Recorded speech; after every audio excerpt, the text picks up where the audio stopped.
भाजप आमदार नितेश राणे यांनी संजय राऊतांवर जोरदार पलटवार केलाय। मुख्यमंत्री पदासाठी उद्धव ठाकरेंच्या नावाला संजय राऊतांचाच विरोध होता असा आरोप राणेंनी केलाय।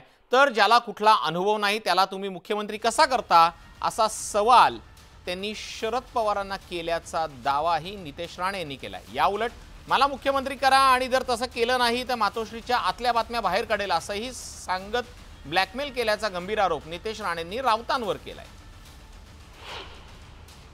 उद्धव ठाकरेच्या नावाला सर्वात मोठा विरोध हा संजय राजाराम राऊतांचाच होता।